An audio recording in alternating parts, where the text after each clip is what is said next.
Assalamualaikum warahmatullahi wabarakatuh. Selamat siang semua. Perkenalkan, nama saya Gigantes Kava Islam.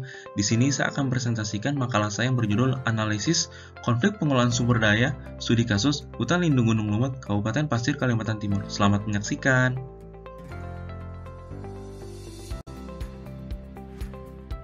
Pulau Kalimantan dengan tingkat kekayaan spesies flora dan fauna yang tinggi dan tingkat endemisitas spesies sedang merupakan salah satu pusat keanekaragaman hayati yang terdapat di hutan-hutan Indonesia.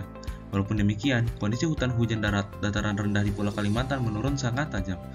Konflik yang saat ini sedang mencuat di Indonesia adalah konflik pengelolaan sumber daya hutan, menghubungkan manusia dengan alam khususnya hutan bersifat sirkular dan kompleks.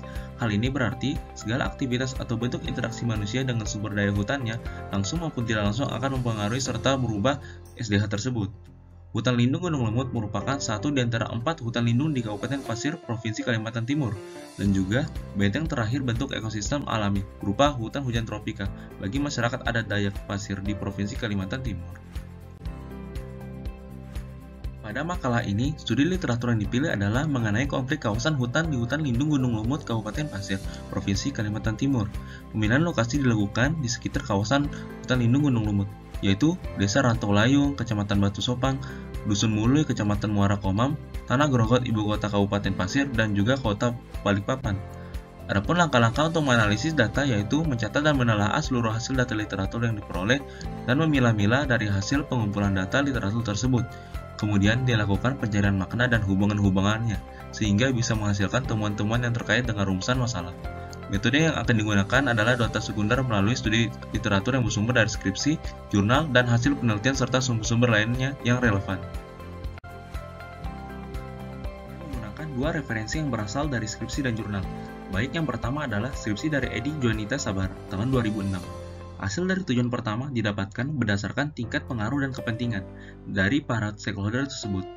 Dan juga stakeholder tersebut harus selalu berkoordinasi sebagai stakeholder yang paling berpengaruh dan mempengaruhi setiap keputusan pengelolaan sumber daya hutan di Hutan Lindung Gunung Lumut, agar dapat mewujudkan tujuan pengelolaan bersama dengan turut melibatkan stakeholder lainnya. Dan yang kedua, penyelesaian dalam pengelolaan sumber daya hutan di Hutan Lindung Gunung Lumut direkomendasikan melalui dua langkah, yaitu negosiasi dan mediasi, atau win-win solution. Kedua, berasal dari jurnal Edi Mangopo Angi dan Catur Budi Wiyati tahun 2017. Masalah TKHL di Kabupaten Pasir yang terpenting adalah masalah tumpang tindih perizinan kehutanan, perkebunan, dan pertambangan. Permasalahan ini seharusnya menjadi hal utama bagi pemerintah daerah terkait perizinan dan super peta yang dikeluarkan. Isu-isu strategis TKH adanya dukungan advokasi untuk skenario perubahan bagi masyarakat yang terkena dampak, dapat menginventarisasi dampak yang terjadi dan melaporkannya kepada pihak-pihak yang berwenang untuk ditindaklanjuti dalam proses hukum yang berlaku. Bentuk permasalahan yang dihadapi dalam pengelolaan dan juga perlu segera diatasi demi mewujudkan pengelolaan hutan lindung Gunung Lumut adalah tata batas kawasan, koordinasi antar stakeholder yang terkait, penebangan liar, dan juga dilema sosial kultural, ekonomi masyarakat sekitar kawasan. Sebab-sebab yang melatar belakangi permasalahan tersebut adalah belum optimalnya pelimpahan dan tumpang tindih kewenangan terjadi di instansi pemerintah terkait dan aksesibilitas jalan darat yang mudah untuk mencapai kawasan hutan lindung Gunung Lumut.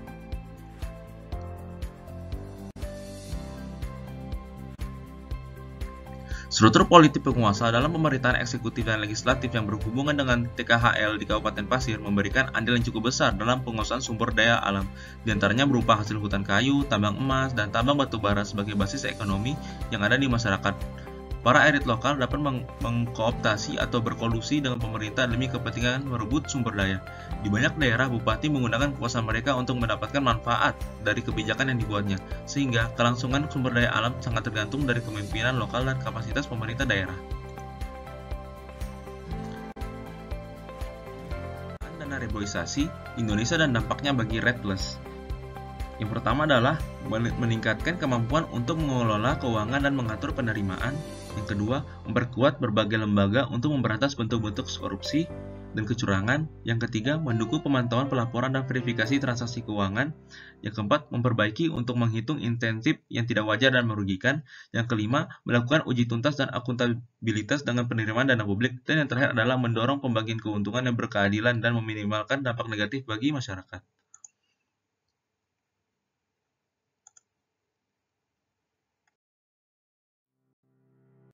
Pengelolaan dan penyelesaian konflik dalam pengelolaan sumber daya hutan di hutan lindung Gunung Lumut direkomendasikan melalui 2 langkah, yaitu negosiasi dan mediasi.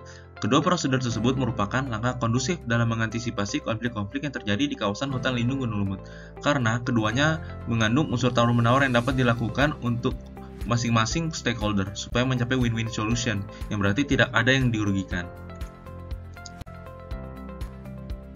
Pada kawasan hutan yang telah mempunyai badan pengelola seperti Hutan Lindung Gunung Lumut, perlu adanya pengembangan organisasi kelembagaan dan pemantapan kebijakan pengelolaan. Pelaksanaan kegiatan perlindungan hutan berjalan lebih efektif dengan dibentuknya tim pengaman yang melibatkan masyarakat. Menurut Waka et al., pengelolaan kolaborasi timbul karena dalam mengelola kawasan konservasi tidak bisa dilakukan sendiri oleh pengelola atau pemangku, serta dengan memperhatikan prinsip kesetaraan dan keadilan. Demikian juga kegiatan pemanfaatan hutan lebih terarah dengan diterbitkannya kebijakan pemerintah dan lembaga adat mengenai pemanfaatan kawasan hutan dan perizinannya.